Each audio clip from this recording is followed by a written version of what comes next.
सायंकाळी जेव्हा श्यामलालजी कामावरून घरी येत असत तेव्हा रस्त्यात रोज एक मुलगा त्यांच्याजवळ येऊन त्यांना भीक मागत म्हणायचा, बाबा मला खूप भूक लागली आहे, काही पैसे द्या. श्यामलालजी त्या मुलावर दया दाखवून त्याला कधी 20 रुपये तर कधी 50 रुपये देत असत. एक दिवस श्यामलालजींच्या ऑफिसला सुट्टी होती आणि त्या दिवशी श्यामलालजी व त्यांची पत्नी काही कामानिमित्त बाजारात गेले होते. त्या मुलाने रोजप्रमाणे श्यामलालजींच्या येण्याची वाट पाहिली, पण जेव्हा सायंकाळ उसरून संध्याकाळ होऊ लागली तेव्हा तो मुलगा निराश होऊन तिथून जाऊ लागला. तितक्यात त्याला श्यामलालजी आणि त्यांची पत्नी दुसऱ्या रस्त्यावरून बाजाराच्या दिशेने जाताना दिसले. त्याने धावत जाऊन त्यांना जोरात आवाज दिला, बाबा बाबा थांबा. तेव्हा श्यामलालजींच्या पत्नी सुमित्राजींना त्याचा आवाज ऐकू आला. त्यांनी मागे वळून पाहिलं तर तोच मुलगा त्यांना आवाज देत होता आणि हात करून थांबवण्याचा प्रयत्न करत होता. सुमित्राजी म्हणाल्या, अहो गाडी थांबवा, कोणीतरी आपल्याला आवाज देत आहे. श्यामलालजींना आठवलं की त्यांनी आज त्या मुलाला पैसे दिले नाहीत. त्यांनी गाडी रस्त्याच्या कडेला थांबवली आणि तो मुलगा त्यांच्याजवळ येण्याची वाट पाहू लागले. जेव्हा तो मुलगा त्यांच्याजवळ आला तेव्हा श्यामलालजींनी त्याला आपल्या खिशातून 50 रुपये काढून दिले. ते पाहून सुमित्राजी म्हणाल्या, अहो तुम्ही ह्या मुलाला इतके पैसे का देत आहात? त्या मुलाने उत्तर दिलं, मावशी माझं नाव श्यामू आहे, मी अनाथ आहे, मला आईवडील नाहीत, म्हणून मी रोज भीक मागून खातो. हे बोलताना त्या मुलाच्या डोळ्यात अश्रू आले. त्यानंतर श्यामलालजी म्हणाले, हो सुमित्रा, हा खरं बोलत आहे. या बिचाऱ्याचे या जगात कुणीच नाही, त्यामुळे मी कामावरून रोज घरी येताना याला पैसे देत असतो. अहो पण असे भीक मागणे चांगलं नाही. या मुलाने स्वतःच्या पायावर उभे राहायला हवं. मग सुमित्राजींनी आपल्या पर्समधून 2000 रुपये काढले आणि त्या मुलाच्या डोक्यावर हात ठेवत म्हटलं, हे घे बेटा, ह्या पैशांनी एखादा छोटासा व्यवसाय कर, पण आजपासून भीक मागून खाऊ नकोस. भीक मागणं म्हणजे 100 वेळा मरण्यासारखं असतं. सुमित्राजींचे हे शब्द श्यामूच्या हृदयापर्यंत पोचले. त्याने ते पैसे आपल्या खिशात ठेवले आणि तो मनामध्ये अनेक प्रश्नांची उत्तरे शोधत पुढे चालत गेला. पुढे काही अंतर चालत गेल्यावर त्याने पाहिले की एक माणूस ज्याला दोन्ही हात नाहीत तो पायाने अनेक करतब दाखवत होता आणि लोकांचे मनोरंजन करत होता. त्याला पाहण्यासाठी तिथे बरेच लोक जमले होते. त्या अपंगासोबत आणखीन एक माणूस होता. त्याने तिथे जमलेल्या लोकांना माईक घेऊन सांगितलं की याचा जेव्हा जन्म झाला तेव्हा त्याच्या आईवडिलांनी त्याला मोठ्या कचराकुंडीत फेकलं होतं, कारण तो अपंग होता. त्यावेळी मी तिथून जात होतो तेव्हा मी लहान मुलाच्या रडण्याचा आवाज ऐकला आणि त्या कचराकुंडीत डोकावून पाहिलं तर मला हा गोपी दिसला. जन्मताच त्याला फेकून दिलं होतं, कारण त्याच्या आईवडिलांना त्याच्यापासून सुटका हवी होती. तेव्हा मी त्याला माझ्या घरी घेऊन गेलो आणि आज तो कष्ट करून पोट भरत आहे. श्यामूने त्याची ही कहाणी ऐकली आणि त्याच्या डोळ्यात अश्रू आले. त्याने विचार केला की देवाने त्याला दोन्ही हात दिले नाहीत तरी तो किती कौशलतेने आणि आनंदाने लोकांना आपले कर्तव्य दाखवत आहे आणि पैसे कमवत आहे. परंतु मला भगवंताने काम करण्यासाठी दोन्ही हात दिले आहेत, विचार करण्यासाठी बुद्धी दिली आहे, चालण्यासाठी पाय आणि पाहण्यासाठी डोळे दिले आहेत. मग मी भीक मागून का खात आहे? त्याने ठरवले की इथून पुढे तो कधीच भीक मागणार नाही. आजपासून तो मेहनत करूनच खाईल. जर तो अपंग माणूस कष्ट करून खाऊ शकतो तर मग मी कष्ट करून का खाऊ शकत नाही? म्हणतात ना, जिथे इच्छाशक्ती असते तिथे आपोआप मार्ग सापडतो आणि श्यामूसोबतही तेच घडले. त्याच्या मनात फक्त एकच शब्द फिरत होता, भीक मागणे म्हणजे 100 वेळा मरण्यासारखं असतं. त्याने ठरवलं की त्याला कितीही मेहनत करावी लागली तरी तो भीक मागणार नाही. विचार करत तो रोडवर चालत होता. पुढे गेल्यावर त्याला चहा विकणाऱ्या स्टॉलभोवती लोकांची खूप गर्दी दिसली. अनेकदा त्याला तिथून जाताना त्या चहाच्या स्टॉलवर गर्दी दिसायची. थंडीचे दिवस असल्यामुळे आजही तिथे चहा पिण्यासाठी लोकांची खूप गर्दी होती. त्याच्या डोक्यात एक कल्पना आली. मग तोही तिथे जाऊन शांतपणे उभा राहिला आणि त्या चहावाल्याचे निरीक्षण करू लागला. काही वेळाने त्याने त्या चहा विकणाऱ्याकडून चहा घेतला आणि तो चहा पिऊ लागला. चहा पिऊन झाल्यावर त्याने चहा विकणाऱ्याला विचारले, काका, तुम्ही हा चहाचा व्यवसाय केव्हापासून करत आहात? चहा विक्रेत्याने त्याला सांगितले की हा धंदा माझे वडील देखील करत होते. श्यामू मनात विचार करू लागला की त्यामुळेच हा माणूस इतक्या चांगल्या प्रकारे चहा बनवत आहे. परंतु मला असा चहा बनवता येईल का? त्याने चहा विक्रेत्याला विचारले, काका, मी सुद्धा हा धंदा करू शकतो का? यावर चहा विक्रेत्याने म्हटले, हो बेटा, करू शकतो, पण इथे जवळ नाही, कारण इथले सगळे ग्राहक तर माझ्याकडेच येतात. माझा चहाचा स्टॉल खूप जुना आहे. तू असं कर, बाजाराच्या दुसऱ्या कडेला तुझा स्टॉल चालू कर. श्यामू त्या चहा विक्रेता सल्ला ऐकून खूप खुश झाला आणि त्याने बाजाराच्या दुसऱ्या कडेला चहाचा स्टॉल टाकण्याचे ठरवले. दुसऱ्या दिवशी त्याने चहा बनवण्यासाठी सर्व सामानाची व्यवस्था केली आणि 2-3 दिवसात त्याने जागा पाहून तिथे छोटेसे पत्रा शेड तयार केले आणि त्यासोबतच त्याने तिथे आपली राहण्याची व्यवस्था देखील केली. आता श्यामू रोज सकाळी लवकर उठायचा, आंघोळ करायचा, देवाची पूजा करायचा आणि भगवंताचे नाव घेऊनच चहा बनवायला सुरुवात करायचा. सकाळच्या पारी तो जोरात ओरडायचा, गरम चाय, गरम चाय. श्यामूचा कटिंग चहा मिळतोय फक्त 5 रुपयात. श्यामू हे सर्व इतक्या निरागसपणे सांगायचा की कितीही कठोर मनाचा माणूस असला तरी त्याचे हृदय कोमल होऊन तो श्यामूच्या स्टॉलवर चहा प्यायला नक्कीच यायचा. हळूहळू श्यामू आपल्या चहामध्ये बदल करू लागला आणि आणखीन स्वादिष्ट बनवण्याचा प्रयत्न करू लागला. अशातच पुढे 10-15 वर्षांचा काळ लोटला. त्यानंतर श्यामूचा चहा इतका प्रसिद्ध झाला की चहाप्रेमी 1 कप चहा पिण्याऐवजी 2 कप चहा पिऊन जायचे. बाजारात येणाऱ्या प्रत्येक व्यक्तीच्या तोंडात श्यामू चहावाला हा शब्द असायचा.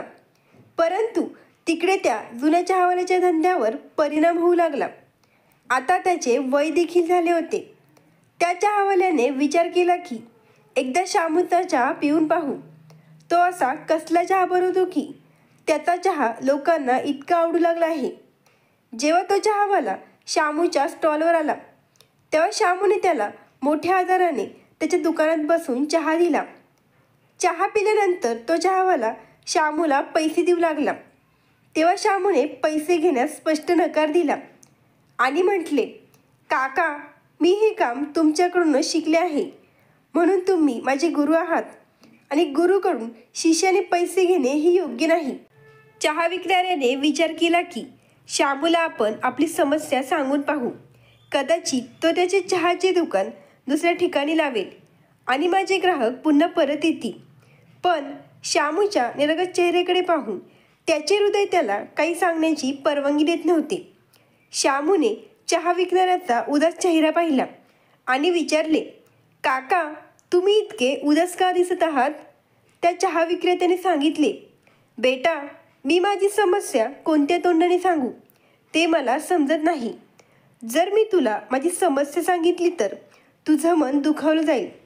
श्यामूने म्हटले, काका, जर तुम्ही मला तुमची समस्या सांगितली तर कदाचित मी तुमची काहीतरी मदत करू शकेन.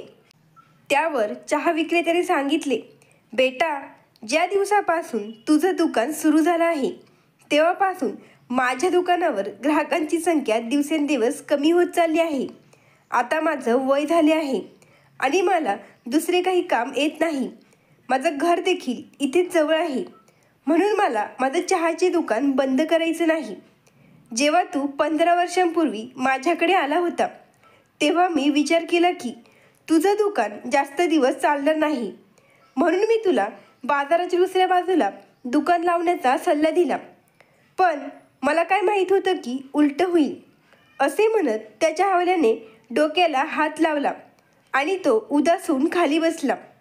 श्यामूने त्याचे हात आपल्या हातात घेतले आणि म्हटले, काका, तुम्ही इतक्या लहान गोष्टीसाठी नाराज आहात? हे मी अगदी चुटकीमध्ये सोडू शकतो. चहा विक्रेत्याने विचारले. कसं बेटा? शामूने हसत सांगितले. काका, माझं इथं ना घर आहे ना कुटुंब. मी दुसऱ्या बाजारात जाऊन तिथे मी माझं दुकान चालू करेन. ती तुमच्या वडिलांची जुनी जागा आहे. तुम्हाला दुसरीकडे कुठेही जाण्याची गरज नाही. इमानदारीने काम करत राहा आणि आपला व्यापार वाढवत राहा. शामूची ही गोष्ट ऐकून चहा विकणारा आश्चर्यचकित झाला. त्याने मनात शामूला खूप आशीर्वाद दिले आणि लाजेने डोके झुकून तो तिथून निघून गेला. दुसऱ्या दिवशी शामूने सर्व सामान गोळा केले आणि तो बाजाराकडे निघाला. त्या दिवशी त्याला त्याच्या आई वडिलांची खूप आठवण येत होती. तो विचार करू लागला, जर आज माझे आई वडील असते तर माझं एक कुटुंब असतं. मी देखील म्हणू शकलो असतो की माझा कोणीतरी आहे. पण लवकरच त्याने स्वतःला धीर दिला आणि ठरवले, एक दिवस असा येईल की माझं संपूर्ण जीवन बदललेले असेल. त्याने आपले अश्रू पुसले आणि तो दुसऱ्या शहराच्या दिशेने निघाला व तो मनात म्हणाला, काका, आता तुम्ही खुश राहा. आता तुमचे ग्राहक माझ्याकडे येणार नाहीत. चहाच्या धंद्यातून त्याने बरेच पैसे बाजूला टाकले होते. त्यामुळे दुसऱ्या शहरात त्याने बाजारपेठेजवळ आपली स्वतःची जागा घेतली व पुन्हा त्याने तिथे भगवंताचे नाव घेत चहाचे दुकान चालू केले आणि तो आपल्या कामात मग्न झाला. तिथेही तो त्याच ओळींना पुन्हा पुन्हा बोलत राहिला ज्या तो आधी बोलत असे. शामूच्या त्या निरागस शब्दांमुळे लोक थांबायला लागले आणि विचार करू लागले, अरे, फक्त एक कप चहाची गोष्ट आहे. इथे पिला काय आणि दुसरीकडे पिला काय एकच. जर या तरुण मुलाकडे पिलो तर त्याचंही भलं होईल. असा विचार करून काही लोक त्याच्याकडे थांबून चहा प्यायचे तर काही त्याच्या चहाच्या चवीमुळे चहा घेत होते. यामुळे शामू हळूहळू तिथेही चहासाठी प्रसिद्ध झाला. आता तर अनेक लहानसहान कंपन्यांनीही शामूच्या हवाल्याला आपल्या कंपनीत चहा पुरवण्यासाठी ऑर्डर देऊ लागली, ज्यामुळे शामूची कमाई दिवसेंदिवस अधिकच वाढत गेली. त्याने जी जागा घेतली होती तिथे हळूहळू त्याने पक्कं बांधकाम सुरू केले. वरती राहायला घर आणि खाली दुकान. बघता बघता शामूच्या हवाल्याचे डबल मजली घर तिसऱ्या मजल्यातही रूपांतरित झाले. त्याच्या दुकानात खेड्यापाड्यातील अनेक लोक यायचे जे आपला शेतीमाल बाजारात घेऊन येत असत. त्या लोकांसोबत शामूची ओळख झाली होती. त्यामुळे आता त्याच्यासाठी चांगल्या चांगल्या घरांमधून विवाहाचे प्रस्ताव येऊ लागले. त्याने एका खेड्यातील सुसंस्कृत आणि संस्कारी मुलीशी लग्न केले. तिचे मामा मार्केटला आल्यावर रोज शामूच्या दुकानात चहा प्यायला येत असत. त्यांनीच हे नातं जुळवले होते. तर तिकडे श्यामलालजी आणि सुमित्राजी यांचे आता वय झाले होते. त्यांनी आपल्या दोन्ही मुलांना चांगले शिक्षण दिले आणि त्यांना अशा पद्धतीने तयार केले की दोघेही आपल्या पायांवर उभे राहू शकेल. सुनील व अनिल दोघेही आपल्या आईवडिलांपासून व्यवसायानिमित्त दुसऱ्या शहरात राहत होते. जेव्हा सुमित्राजींना आपल्या नातवंडांची आठवण यायची तेव्हा त्या आपल्या मुलांकडे नातवंडांना भेटायला जात असत. पण त्यांची दोन्ही मुलं व सुना त्यांना सणासुदीला देखील भेटायला येत नव्हते. श्यामलालजी स्वतःला समजावून घेत होते की मुलांना त्यांच्या स्वातंत्र्याने जीवन जगून द्यायला हवे. पण सुमित्राजींना आपल्या नातवंडांची फार आठवण यायची. म्हणूनच त्या अनेक वेळा आपला अपमान होऊनही नातवंडांना भेटायला जात असत. श्यामलालजी सुमित्रांच्या मोहात चकित होऊन विचार करत होते की जिने आयुष्यभर आत्मसन्मानाचे धडे दिले होते तीच आज आपल्या नातवंडांना भेटण्यासाठी आपले अपमान आनंदाने सहन करते. असे नाही की श्यामलालजींचे आपल्या नातवंडांवर प्रेम नव्हते. त्यांचे सुद्धा आपल्या नातवंडांवर खूप प्रेम होते. त्यामुळे ते सुमित्राजींना आपल्या मुलांच्या व सुनांच्या घरी घेऊन जात असत. मग सुनांनी भलेही अपमानित केले तरी त्यांना काही हरकत नव्हती. थोड्या वेळासाठी त्यांना वाईट तर वाटायचे, परंतु सुमित्राजी त्यांना समजावत म्हणायचे की आपलीच मुलं आहेत आणि त्यांचे एवढे मनावर घ्यायची काही गरज नाही. मग श्यामलालजी सुद्धा शांत राहायचे. परंतु एके दिवशी श्यामलालजींच्या दोन्ही सुनांनी त्यांच्याजवळ येऊन रडत सांगितले की बिझनेसमध्ये खूप लॉस झाला आहे, म्हणून आम्ही तुमच्याकडे मदत मागण्यासाठी आलो आहोत. जर तुम्ही तुमचे रिटायरमेंटचे पैसे आम्हाला दिले तर आमच्यावर खूप मेहरबानी होईल. आता तुमचे वय झाले आहे आणि तुम्हाला तुमच्या मुलांच्या आधाराची गरज आहे, म्हणून आजपासून तुम्ही दोघेही आमच्याकडे राहायला चला. मुलांच्या व सुनांच्या तोंडून हे ऐकून श्यामलालजी विचार करू लागले की आजपर्यंत ज्यांनी आम्हाला त्यांच्या घरात एकदाही मान सन्मान दिला नाही, तेच आज किती गोडगोड बोलून आम्हाला त्यांच्या घरी राहण्याचे बोलत आहे. पण सुमित्राजी आपल्या भोळेपणामुळे त्यांची कपट जाणीव ओळखू शकले नाहीत. त्या म्हणाल्या, मुलं बरोबर बोलत आहेत. आता आपण म्हातारी झालो आहोत, तर आपल्याला आपल्या मुलांच्या आधाराची गरज आहे. आपण आजच त्यांच्यासोबत जाऊया. आणि तसेही आपल्या पैशांवर त्यांचेच तर अधिकार आहेत. सुमित्राजींच्या पुन्हा पुन्हा बोलण्यावर श्यामलालजींनी आपल्या रिटायरमेंटचे सर्व पैसे दोन्ही मुलांना समान रूपात वाटून दिले. दुसऱ्या दिवशी त्यांचा मोठा मुलगा सुनील त्याची बायको आणि मुलांसह बॅग घेऊन बाहेर जाऊ लागला. तेव्हा सुमित्राजींनी त्याला पाहिलं आणि विचारलं, बेटा, तुम्ही इतक्या सकाळी कुठे चालला आहात? आई, रात्रीच मला एका डीलरचा फोन आला होता. जर आजच्या आज मी त्यांना भेटलो नाही तर ते माझ्या सर्व ऑर्डर कॅन्सल करतील. त्याचवेळी अनिल देखील बॅग घेऊन त्याच्या बायको मुलांसह बाहेर पडला. तर सुमित्राजी म्हणाल्या, बेटा, तू कुठे चालला आहे? तुला सुद्धा कुठल्या डीलरला भेटायला जायचे आहे का? नाही आई, तसं नाही. मी ज्या ऑफिस थ्रू काम करतो तिथल्या बॉसचा कॉल आला होता. त्यांनी म्हटलं की जर मी आजच व्यवसायात पैसे गुंतवले नाही तर ते माझे कॉन्ट्रॅक्ट काढून घेतील. त्यामुळे मी तिकडे चाललो आहे. यावर सुमित्राजी म्हणाल्या, ते सर्व ठीक आहे, पण आम्हाला तिकडे कोण घेऊन जाणार? मग ते दोघं भाऊ एकमेकांकडे पाहू लागले. सुनील म्हणाला, आई, तू काळजी करू नको. आम्ही दोघं येऊन तुम्हाला घेऊन जाऊ.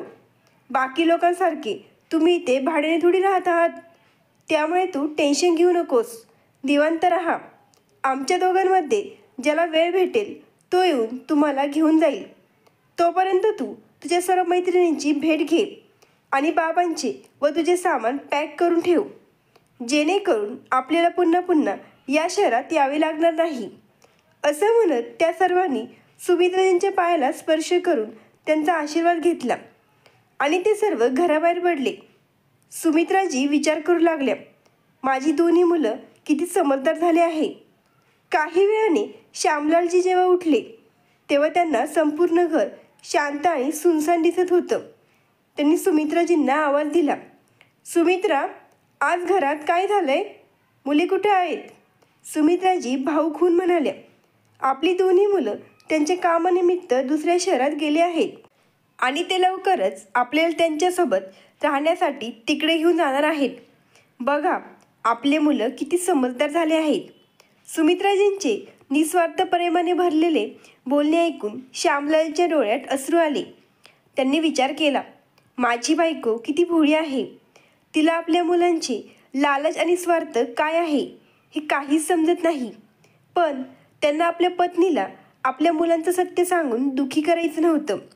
त्यांनी आपल्या मुलांचा इथे येण्याचा उद्देश ओळखला होता. श्यामलालजी समजून गेले होते की त्यांची मुलं इथे फक्त आणि फक्त पैसे घ्यायला आले होते आणि पैसे भेटताच गायब झाले. त्यांना आपल्या आईवडिलांशी काही देणं घेणं नाही, त्यामुळेच ते आम्हाला त्यांच्यासोबत घेऊन गेले नाहीत. पुढे असेच 1-2 महिने निघून गेले. या 2 महिन्यात सुमित्राजींनी आपल्या दोन्ही मुलांना अनेक वेळा फोन केला, परंतु त्यांच्या लबाड बोलण्यात सुमित्राजी अडकत गेल्या. एके दिवशी श्यामलालजी अचानक आपल्या घराच्या जिन्यातून पाय घसरून पडले. त्यांच्या कमरेला गंभीर दुखापत झाली होती. सुमित्राजींनी त्यांना आपल्या शेजारच्यांच्या मदतीने जवळच्या रुग्णालयात नेले. तिथे डॉक्टरांनी चेकअप केल्यावर सांगितले की त्यांच्या कमरेचे हाड फ्रॅक्चर झाले आहे आणि लवकरात लवकर ऑपरेशन करावे लागेल, अन्यथा मोठी अडचण निर्माण होऊ शकते. डॉक्टरांच्या शब्दानंतर सुमित्राजी घाबरून गेल्या. त्यांना काही समजत नव्हते की काय करावे. त्यांच्याकडे जेवढे साठवलेले पैसे होते ते त्यांनी जमा केले, परंतु पैसे कमी पडत होते. मग त्यांनी आपल्या एका मैत्रिणीला फोन करून सर्व हकीकत सांगितली. तेव्हा सविताजी म्हणाल्या, सुमित्रा, तू तुझ्या मुलांना भाऊजींच्या रिटायरमेंटचे जे पैसे दिले होते ते पैसे देऊन आता 2 महिने झाले आहेत. त्यांचा व्यवसाय देखील चांगला सुरू असेल. मग तू तेच पैसे त्यांच्याकडून मागून घे. सुमित्राजींनाही त्यांची मैत्रीण सविताजींचा विचार योग्य वाटला. त्यांनी लगेचच आपल्या मोठ्या मुलाला फोन केला आणि त्याला सर्व काही सांगून त्या रडू लागल्या. त्यावर सुनील म्हणाला, आई तू रडू नकोस. आत्ता सध्या माझ्याकडे पैसे नाहीत, कारण बाबांनी जे पैसे दिले होते ते सगळे पैसे व्यवसायात खर्च झालेत. जर अनिलकडे पैसे असतील तर तू त्याच्याशी बोलून बघ. मी 2-3 दिवसांनी तुला फोन करेल, असे सांगून त्याने फोन ठेवला. त्यानंतर सुमित्राजींनी अनिलला फोन करून त्याच्याकडेही मदतीची विनंती केली. पण अनिल देखील म्हणाला, आई तुला काय वाटतं, पैसे थांबून राहतात का? पैसे येतात आणि जातात. हेच तर व्यवसायाचं गणित आहे. मी सर्व पैसे व्यवसायात गुंतवले आहेत आणि तू अचानक माझ्याकडे इतके पैसे मागत आहे. मग मी इतके पैसे कुठून आणणार? माझ्याकडे पैसे मिळण्याची आशा ठेवू नको, असे सांगून त्याने फोन ठेवला. त्या दोघांनीही आपल्या वडिलांच्या तब्येतीबद्दल एकदाही काहीच विचारणा केली नाही. सुमित्राजी विचार करू लागल्या की ज्या मुलांना मी समजदार समजत होते तीच मुलं आज असे परक्यासारखे वागत आहे. सुमित्राजींना समजत नव्हते की आता त्यांनी कोणाकडे मदत मागावी. ज्या मुलांना लहानाचे मोठे केले, चांगले शिक्षण दिले, तीच मुलं आज वेळ आल्यावर त्यांच्या जबाबदारीपासून मागे हटत आहेत. हा विचार करत असताना सुमित्राजींच्या डोळ्यातून पाणी आलं. परंतु त्यांनी हार मानली नाही. आपले सर्व दागिने गहाण ठेवून पतीवर उपचार सुरू केले. या दरम्यान काही नातेवाईक त्यांना भेटायला आले. त्यांच्याशी बोलताना सुमित्राजींनी सांगितलं की त्यांच्या मुलांनी त्यांना कसे फसवले आणि आता मदतीची वेळ येताच ते नकार देत आहेत. त्यावर नातेवाईकांनी दोन्ही मुलांना फोन करून त्यांच्यावर दबाव टाकला की त्यांनी आपल्या आईवडिलांकडे लक्ष द्यायला हवे. आईबाप आपल्या मुलांना हे दिवस पाहण्यासाठी मोठं करतात का? तुम्ही दोघं भावांनी बाबांच्या रिटायरमेंटचे पैसे घेतले आणि आता त्यांना मदतीची गरज आहे तर तुमच्याकडे पैसे नाहीत, असं सांगून नातेवाईकांनी त्यांना खूप झापलं व आईवडिलांना त्यांच्याकडे नेण्यास सांगितले. त्यानंतर मोठा मुलगा सुनील इच्छा नसतानाही आपल्या आईवडिलांना त्याच्या घरी घेऊन गेला, कारण त्याची पत्नी पूनम घरातच असायची आणि अनिलची पत्नी पिंकी ऑफिसला जायची. त्यानंतर श्यामलालजींना चांगल्या हॉस्पिटलमध्ये भरती करण्यात आले. तिथला हॉस्पिटलचा खर्च आणि औषधांचा खर्च खूप होता. त्यामुळे सुनील 5 दिवसात खर्च करून थकून गेला. त्याने आपल्या आईला स्पष्ट सांगितले, आई बाबांचा इतका खर्च मी एकटा उचलू शकत नाही. सुमित्राजी म्हणाल्या, बेटा अनिलसोबत बोलून बघ, त्यालासुद्धा तुझ्या बाबांनी पैसे दिले होते. त्यावर सुनील ओरडत म्हणाला, काय आई, जसे काय खूप मोठे पैसे देऊन तुम्ही आमच्यावर उपकार केले आहेत. वरतून सर्व नातेवाईकांना सांगून ठेवलं आहे, तरीसुद्धा तुझं मन भरलं नाही. सतत पैसे पैसे करत असते. किती पैसे पाहिजे तुला सांग मला. मी आत्ताच्या आत्ता तुमचे सर्व पैसे देऊन टाकतो. त्यानंतर तुम्ही माझ्या घरात एक क्षणही थांबायचे नाही आणि पुन्हा कधी मला तुमचं तोंडही दाखवू नका, असं म्हणत सुनील रागात बाहेर निघून गेला. बिचाऱ्या सुमित्राजी तिथे आपले अश्रू ढाळत बसल्या. त्यांना कळत नव्हतं की काय करावं. त्यांनी पटकन घरचे सर्व काम केले आणि पतीसाठी टिफिनमध्ये जेवण भरून त्या रुग्णालयात जाण्यासाठी निघाल्या. तिथे जाऊन त्यांनी श्यामलालजींना जेवण दिलं. काही वेळाने तिथे एक नर्स आली आणि म्हणाली, मावशी डॉक्टरांनी तुम्हाला अर्जंट बोलावले आहे. ते बराच वेळ झाले तुमची वाट पाहत आहे. मग सुमित्राजी पटकन डॉक्टरांकडे गेल्या. तेव्हा डॉक्टरांनी सांगितलं की श्यामलालजींच्या ऑपरेशनसाठी 2 लाख रुपये खर्च येईल. 2 लाख रुपये ऐकल्यावर सुमित्राजींचं मन दगडासारखं जड होऊन गेलं. त्या मनाशी विचार करू लागल्या की जर आम्ही मुलांना सर्व पैसे दिले नसते तर आज माझ्या पतीवर उपचार होऊ शकले असते. यात सगळी चूक माझीच आहे. जर मी माझ्या पतीला पुन्हा पुन्हा त्या दोघांना पैसे देणं सांगितले नसते तर कदाचित त्यांनी नालायकांना कधीच पैसे दिले नसते. पण माझ्या डोळ्यांवर तर आईच्या ममतेची पट्टी बांधली होती. त्यामुळे मी त्यांचा हेतू ओळखू शकले नाही. असा विचार करत सुमित्राजी रडू लागल्या. त्यानंतर त्यांनी स्वतःला शांत करत डॉक्टरांना सांगितलं, सर, मी पैशांची व्यवस्था करून तुम्हाला कळवते. डॉक्टरांनी उत्तर दिलं, तुम्ही जितकं लवकर कराल तितकं चांगलं होईल. आता सुमित्राजींना कळत नव्हतं की इतके पैसे कुठून जमा करावेत. त्यांना ठाऊक होतं की जर त्यांनी अनिलला फोन केला तर त्याचं उत्तर काय असेल. तरीही त्यांनी धाडस करून त्याला फोन केला. परंतु अनेक वेळा फोन केल्यावरही अनिलने फोन उचलला नाही. अखेर त्यांनी ठरवलं की अनिलच्या घरी जाऊन त्याच्याशी थोडं समोरासमोर बोलावं. त्या धावत अनिलच्या घराकडे निघाल्या. पण जेव्हा त्या अनिलच्या घरी पोचल्या तेव्हा त्यांनी पाहिलं की त्याच्या घराला कुलूप होते. सुमित्राजींनी त्याच्या शेजाऱ्याला विचारलं. त्यांनी सांगितलं की त्याने हे घर विकून दुसऱ्या ठिकाणी नवीन घर घेतलं आहे. मग सुमित्राजींनी त्या शेजाऱ्याला नवीन घराचा पत्ता विचारला, पण शेजाऱ्याने सांगितलं, माझ्याकडे पत्ता नाही. त्यानंतर सुमित्राजी हताश होऊन रुग्णालयाच्या दिशेने रडत रडत जाऊ लागल्या. त्याचवेळी त्यांना समोरून येणाऱ्या एका कारची धडक बसली. तो कार चालवणारा व्यक्ती त्वरित त्यांना धडक मारून पळून जाऊ लागला. पण काही अंतरावर ट्रॅफिक पोलीस उभी होते आणि त्यांनी तो प्रसंग पाहिला होता. त्या पोलिसांनी लगेच गाडी पकडली आणि काही लोकांनी सुमित्राजींना उचलून त्यांना पाणी दिलं. सुदैवाने सुमित्राजींना कोणतीही गंभीर दुखापत झाली नव्हती. जेव्हा त्यांनी गाडीच्या चालकाला पाहिलं तर तो दुसरा तिसरा कोणी नसून त्यांचा लहान मुलगा अनिल होता. त्याने जेव्हा आपल्या आईला पाहिलं तर तो सरड्यासारखा रंग बदलत म्हणाला, अरे आई, तू इथे? तुला काही लागलं तर नाही ना? आणि बाबा कसे आहेत? मी बाबांनाच भेटायला येत होतो. सुमित्राजींनी अनिलकडून हे ऐकलं आणि त्यांचे डोळे पाण्याने भरले गेले. त्या म्हणाल्या, चल बेटा, पटकन रुग्णालयात चल. तिथे तुझे बाबा तुझी वाट पाहत आहेत. पोलिसांनी अनिलला विचारले, अरे हे काय? तू आपली चूक लपवण्यासाठी खोटं बोलत आहेत का? यावर अनिल म्हणाला, नाही नाही साहेब, ही माझी आई आहे. माझे वडील हॉस्पिटलमध्ये आहेत म्हणून मी टेन्शनमध्ये होतो.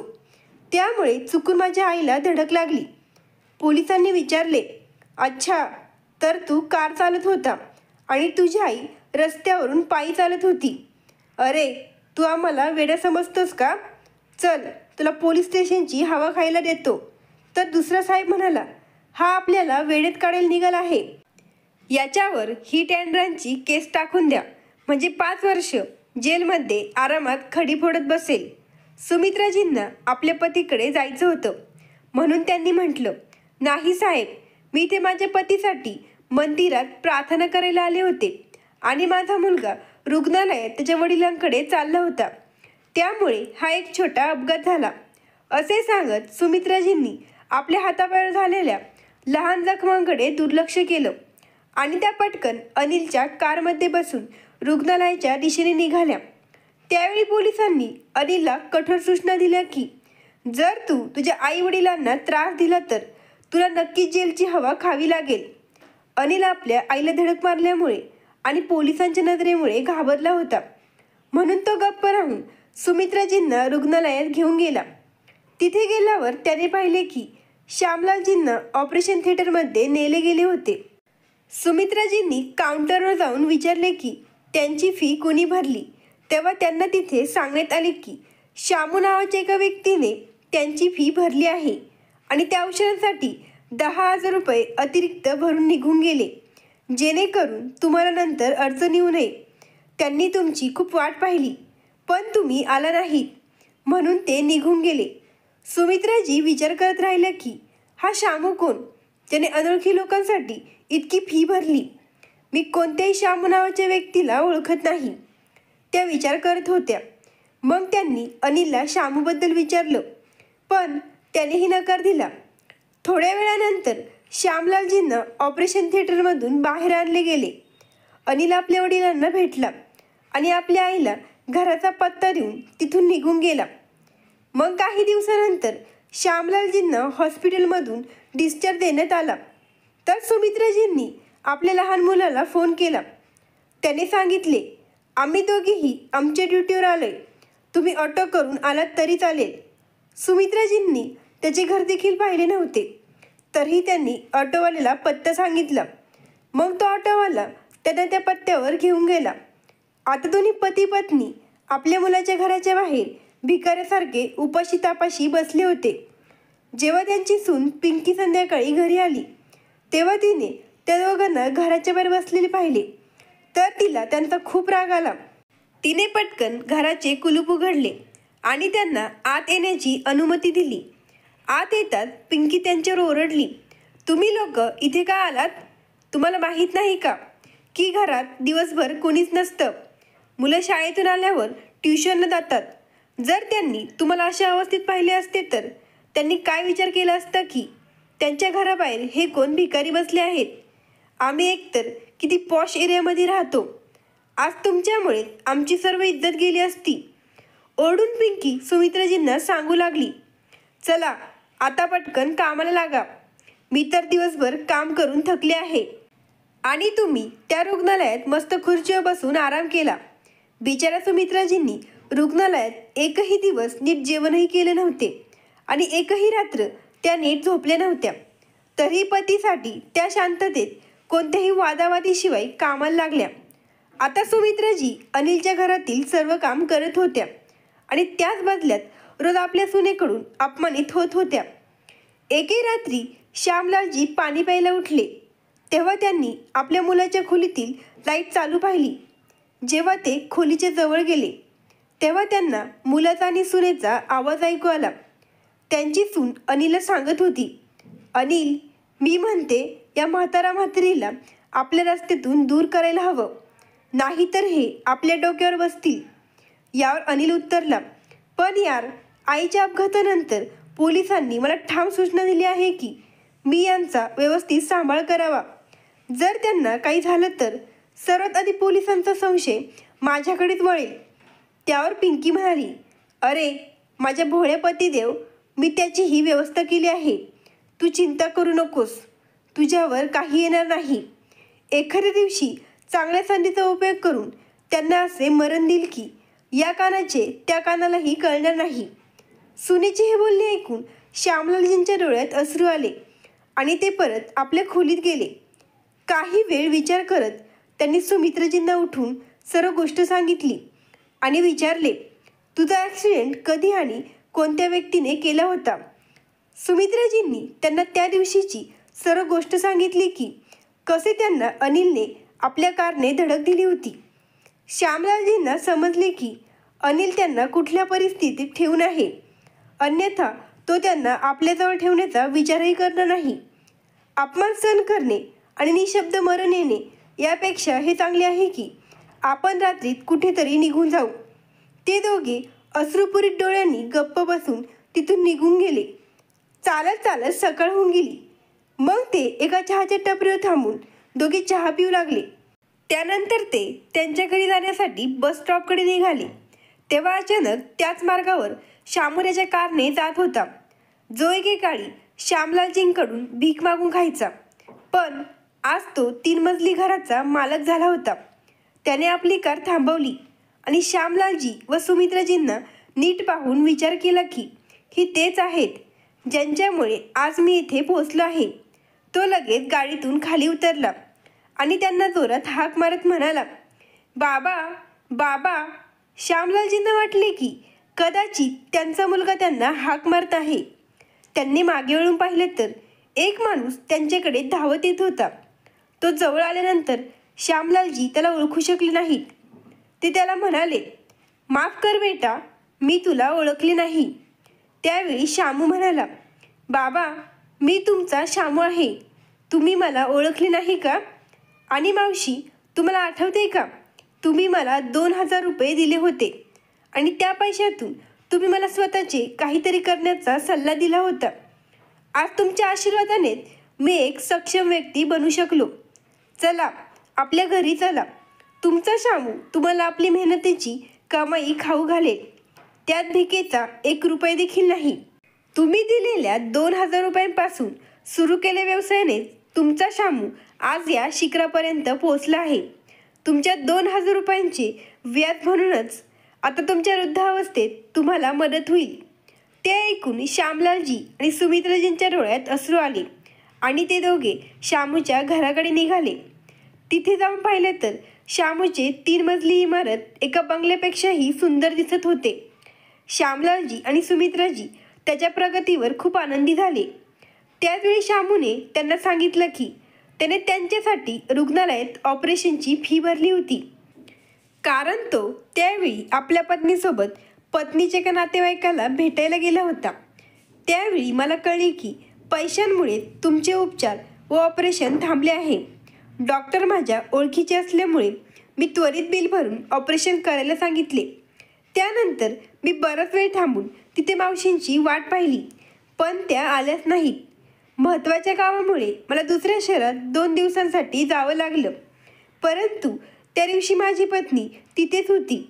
तुमची मुलं आमची मदत नाकारतील म्हणून माझ्या पत्नीने तिथे तुम्हाला कोणालाच तिची ओळख सांगितली नाही. मुलांचं नाव घेतल्यावर श्यामलालजी आणि सुमित्राजींनी श्यामूला रडत रडत आपल्यासोबत घडलेली सर्व हकीकत सांगितली. ते ऐकून श्यामूच्याही डोळ्यात पाणी आलं.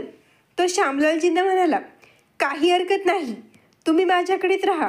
मी आयुष्यभर तुम्हाला सांभाळायला तयार आहे. आता श्यामलालजी आणि सुमित्राजी आनंदाने शामूच्या घरी राहायला लागले. त्याच्या घरात त्यांना मोठा मान सन्मान मिळत होता. शामूची पत्नी देखील त्यांची खूप सेवा करत होती.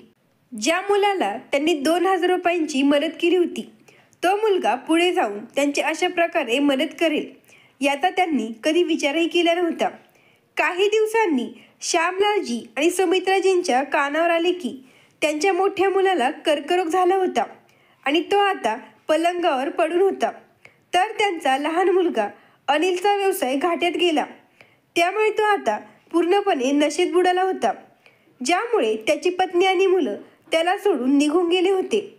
शामू विचार करत होता की मी अनाथ होतो म्हणून देवाला सतत दोष द्यायचो आणि ज्यांना आईवडील आहेत ते त्यांना सांभाळायला तयार नाहीत. हा निसर्गाचा कसला न्याय आहे. मित्रांनो, जरी कथा आवडली असेल तर लगेच सबस्क्राईब करा. धन्यवाद. आभारी आहोत.